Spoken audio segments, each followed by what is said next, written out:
ወዳንቺ እስክመለስ ውሃሽ መጠጣት ያምረኛል ካየርሽ መተንፈስ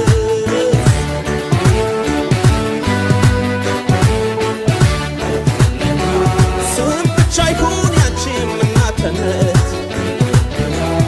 ኢትዮጵያችን ሁሌ ተገነት ስደት ይብቃኛል የእስካሁኑ